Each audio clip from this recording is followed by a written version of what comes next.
내 하나님 여호와께서 내 마음과 내 자손의 마음에 할례를 베푸사 너로 마음을 다하며 뜻을 다하여 내 하나님 여호와를 사랑하게 하사 너로 생명을 얻게 하실 것이라.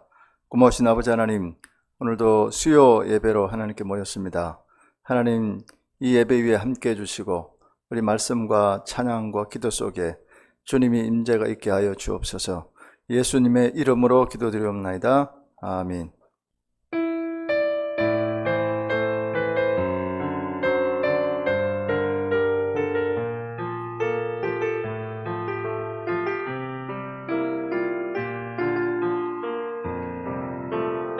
이 세상을 살아가는 동안에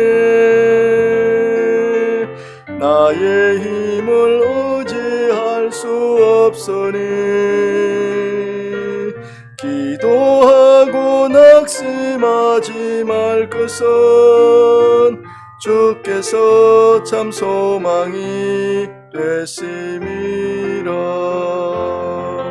주의 길을 걸어가는 동안에 세상의 것 의지할 수 없으니 감사하고 낙심하지 말 것은 주께서 참 기쁨이 되심이라. 하나님의 꿈이 나의 비전이 되고 예수님의 성품이 나의 인격이 되고 성령님의 권능이 나의 능력이 되길 원하고 바라고 기도합니다.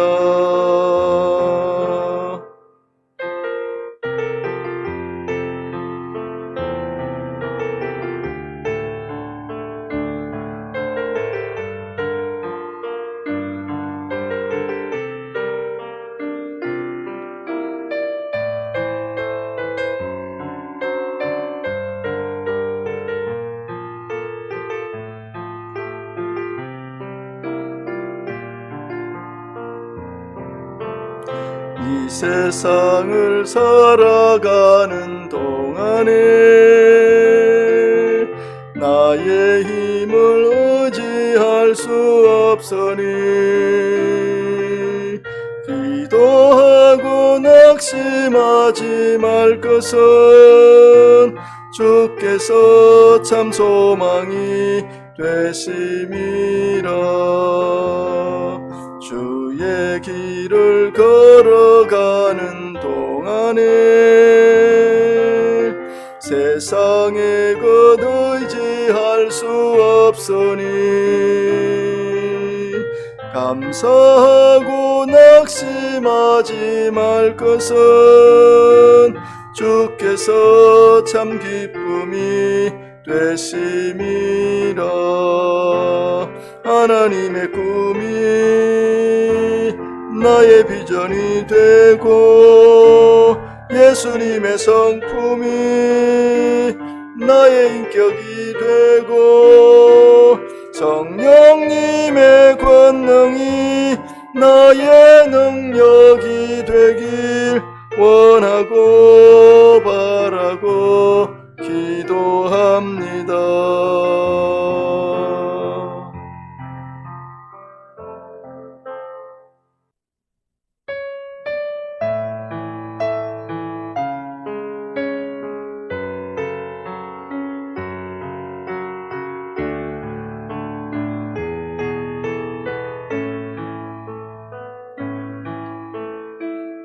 똑바로 보고 싶어요 주님, 온전한 눈짓으로 똑바로 보고 싶어요 주님, 곁눈길 하긴 싫어요. 하지만 내 모습은 온전치 않아 세상이 보는 눈은 마치 날 죄인처럼 멀리하며 외면을 하네요. 주님, 이 낮은 나를 통하여 어디에 서시려고 이렇게 초라한 모습으로 만들어 놓으셨나요? 당신께 드릴 것은 사모하는 이 마음뿐, 이 생명도 달라지면 십자가에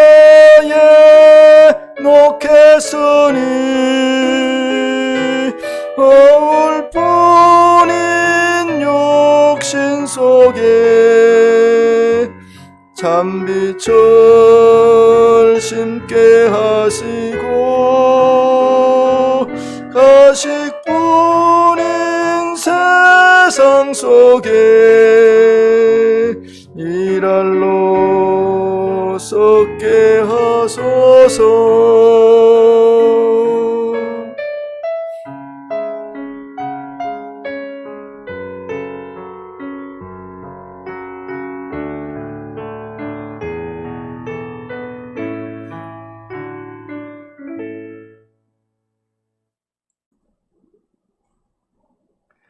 오늘부터 레위기를 한번 보겠습니다. 레위기. 레위기는 원래 모두 다 읽기를 싫어하고 또 어렵다 내지는 재미없다 이렇게들 말씀을 합니다. 하지만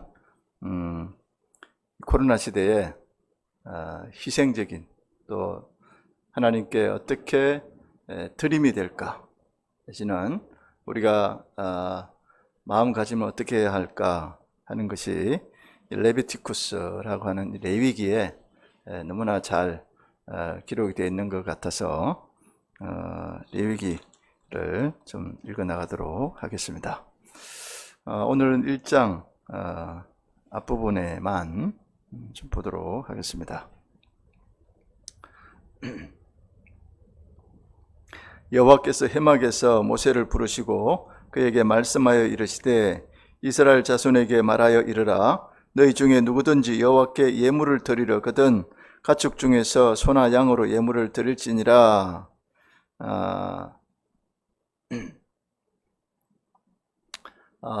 출애굽기에 하나님은 멀리 산 위에 계시는 하나님으로 표현이 많이 되어져 있습니다.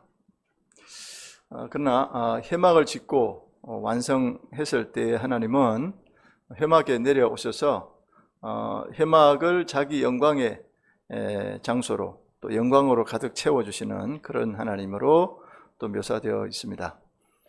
하나님의 영광이 임재하시자마자 그 회막은 이제 성막이 되었던 것입니다.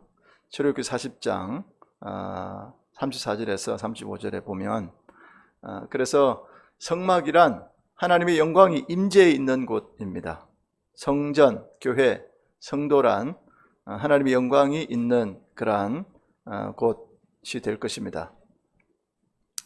이스라엘은 이제 멀리 있는 하나님이 아니라 자기들 가운데 하나님을 모신 것입니다. 구속의 하나님이시요 하나님의 백성 되기를 언약한 자들의 하나님이 되십니다. 이 성막을 회막이라 부르고 있는 것은 하나님과 백성이 만나는 곳이기 때문이기도 합니다. 이것은 하나님이 한없이 낮아지고 이 인간에게 하나님이 찾아오시는 일대의 큰 사건 중에 하나입니다. 그래서 우리가 예수님을 만날 수 있었던 것도 하나님이 인간에게 찾아오시는 엄청난 사건 중에 하나였던 것이죠. 그런데 요즘에 여타 좀 그런 이단들의 모습들을 보면 예수님을 사람으로 인정하지 않는 그런 모습들이 혹 있습니다. 하지만 성경 말씀에도 그렇고 역사적인 사실도 그렇고 예수님은 분명히 완전한 사람으로 이 땅에 오셔서 인카네이션, 성육신 해주셨다 하는 것을 우리는 알아야 될 것입니다. 자, 그래서 불꽃이나 구름과 우레와 번개로 위험을 보이시던 분이 아닙니다. 이제는 성막에 맞추어서 자신의 영광을 감추고 작게 하여 오신 하나님을 의미하는 것입니다. 인간이 하나님을 만날 수 있다는 것은 그만큼 하나님 편에서 자신을 양보하시고 낮아지신 것을 의미하는 것이죠. 우리가 하나님을 부르고 아버지라 부를 수 있는 것도 마찬가지입니다. 그만큼 하나님께서 낮은 자리까지 오셔서 낮아지심으로 인해서 가능했던 것입니다. 그러나 인간은 그만큼 보잘것없는 존재임을 말해주는 것이죠. 자, 하나님이 모세를 부르심은 무엇을 하도록 하기 위해서였습니다. 하나님은 애굽에서 구원을 놓고 약속한 대로 자기 백성 삼아 놓고 그냥 그렇게 내버려 두는 하나님이 아니었던 것입니다. 그리고 철저하게 교육하고 가르치고 이끄시고 하나님이 동행하시고 그렇게 이스라엘 백성들을 이끌어 가시고 하나님 나라를 위해서 함께하는 그런 모습으로 보입니다. 이것이 바로 하나님이 역사했다, 하나님이 함께했다, 하나님이 동행했다 이렇게 볼 수도 있는 것이고요. 자, 여호와라는 여호와 이렇게 말하죠. 자, 이 신의 명칭은 레위기 전반을 통해서 사용되고 있습니다. 레위기가 특별히 언약의 백성이자 이스라엘 백성의 거룩과 성결에 대해서 취급하고 있는 그러한 책이기 때문인 것입니다. 자, 언약의 하나님, 구속의 하나님 이라는 뜻을 가진 여호와, 제호바 이렇게 말하죠. 이런 명칭은 특별히 언약의 백성과 관련해서 사용되어지는 신명칭입니다. 그래서 레위기 주제 및 내용에 합당하게 적절하게 사용되고 있는 그런 단어가 여호와입니다. 자, 그러면 회막은 뭐냐? 오헬 모에드라는 것인데요. 만남의 천막이라는 뜻으로 특별히 회막이라는 용어는 하나님과 언약 백성 간의 만남의 장소로서 기능을 강조한 그런 것입니다. 실로 하나님께서는 이 회막을 통해서 인간들 사이에 최초로 거주하셨고 또한 인간을 만나주시는 엄청난 그런 역사적인 현장이었던 것이죠. 특히 여기서 회막을 통해서 인간들 사이에 거주하시는 하나님의 거주는 말씀이 육신이 되어 우리 가운데 거하신 요한복음 1장 14절에 그리스도의 그런 임재와 거주를 예표하고 있다고 하는 것입니다.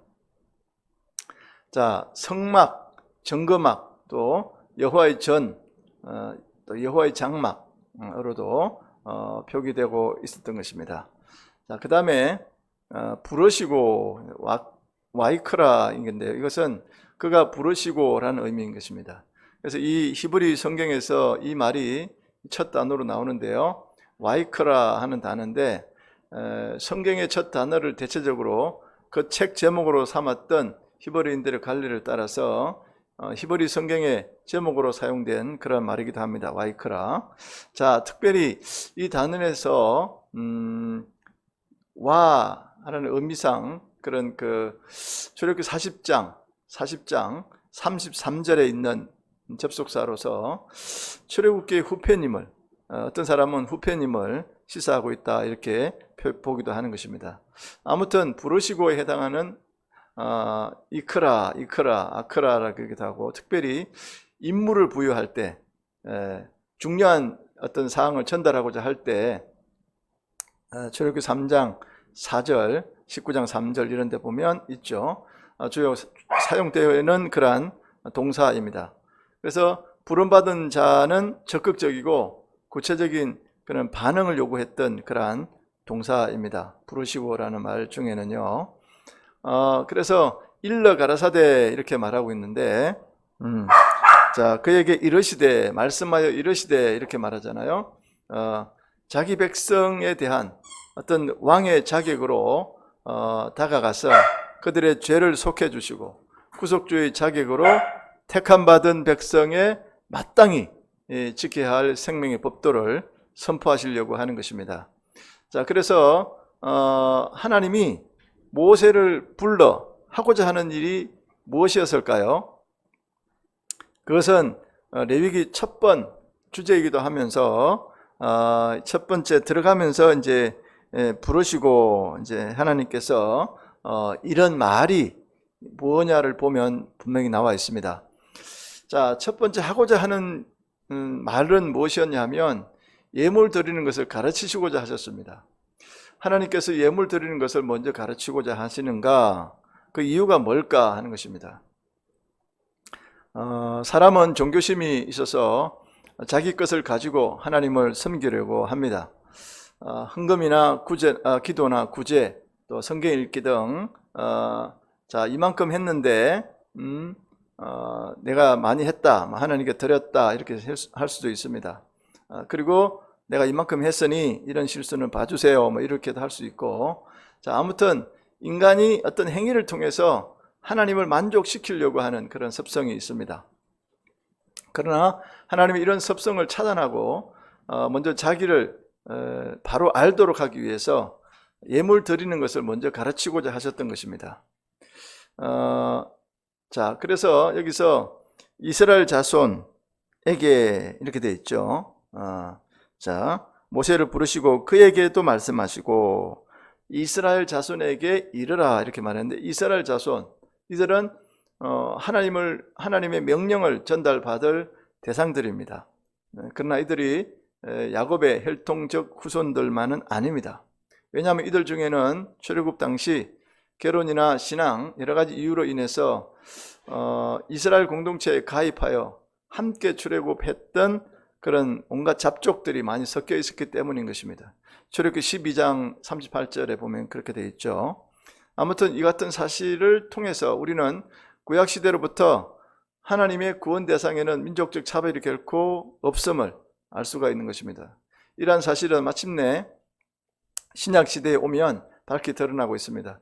하나님께서는 그리스도 안에서 복음으로 말미암아 유대인과 이방인 또 막힌 담을 완전히 헐어버리는 그러한 사건적인 역사가 예수 그리스도 십자가 안에서 일어났던 것입니다. 갈라디아 3장 28절에 있습니다.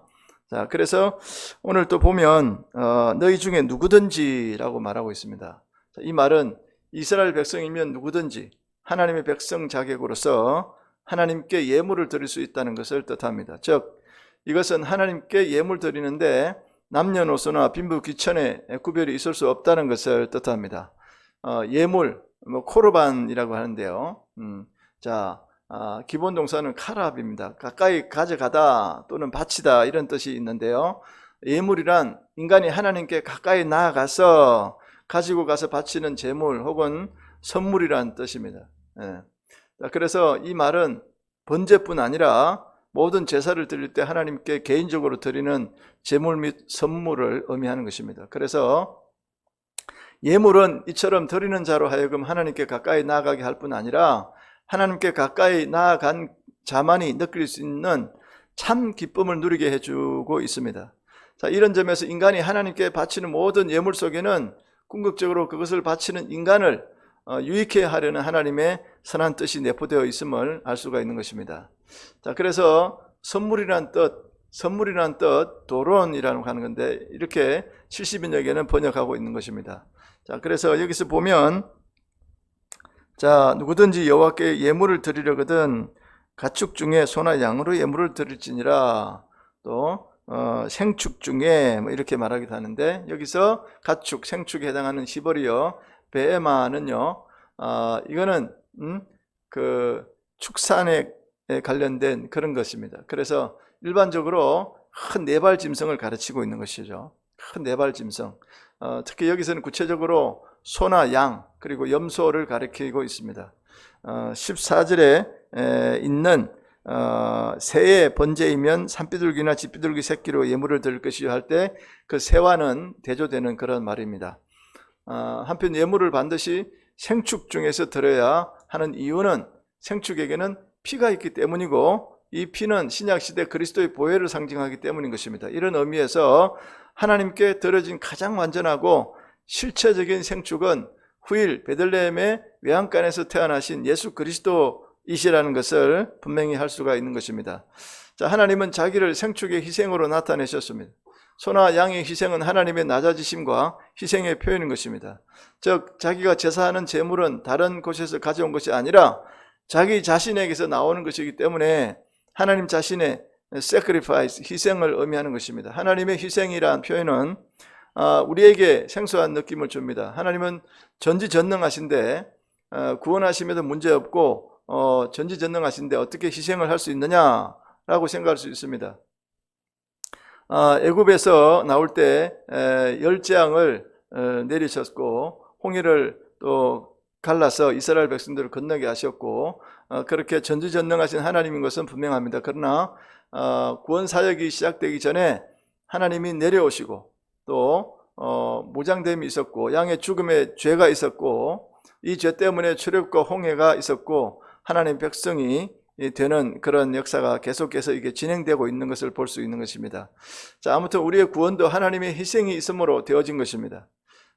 희생 없는 구원은 어떤 마술사가 마술 부리듯 그렇게 구원을 노래할 것입니다. 자, 돌로 떡을 만들어라, 이렇게 뛰어내리라, 이런 어떤 모레큘러 사인이라고 그러죠. 이 이적의 구원을 요구할 때가 많이 있습니다. 이것은 마귀의 어떤 그 요구일 수가 있는 것이죠. 자, 아무튼 희생 제물을 드리려고 한 것은 희생의 하나님을 알아라 하는 그런 뜻입니다. 이 하나님의 마음을 닮아라, 하나님의 마음이 내 마음이 되도록 하라 하는 그런 분명한 의도가 들어 있었던 것입니다. 자신이 하나님처럼 희생하려고 하면 모두 다 싫어합니다. 이것이 바로 하나님 닮기를 싫어하고 자기 욕심을 채우겠다고 하는 그런 계산인 것입니다. 이러한 상태의 마음은 부정적으로 만족하는 것입니다. 자, 도둑질 안 했습니다. 내가 미워 안 했으면 싸움 안 했고 또 주의를 잘 지켰습니다. 이렇게 적극적으로 하겠습니다. 이런 것이 또 되지 않습니다. 아무튼 하나님이 닮는 희생의 사람 되기를 좋아하고 있지 않기 때문에 그렇습니다. 자, 아무튼 이 헌신, 사랑은 희생에서 나옵니다. 희생 없는 헌신, 사랑은 거짓이라는 것입니다. 그래서 하나님이 자기의 낮춤, 또 하나님의 자기의 낮추심, 이것은 우리를 사랑했기 때문에 그렇다 하는 것입니다. 그래서 하나님이 세상을 이처럼 사랑하사 독생자를 주셨으니 이는 저를 믿는 자마다 멸망치 않고 영생을 얻게 하려 하심이라, 이렇게 말씀하고 있지 않습니까?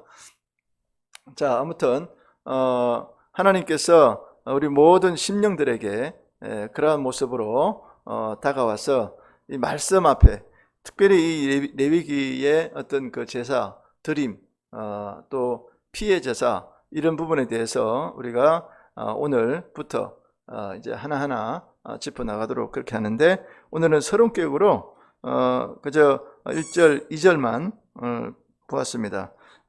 이 레위기의 목적은 거룩하신 하나님께 나아가는 법을 가르치고 하나님과 동행하는 삶을 가르치고 예수 그리스도의 십자가의 그 예표를 가르치기 위해서 레위기를 기록했던 것입니다.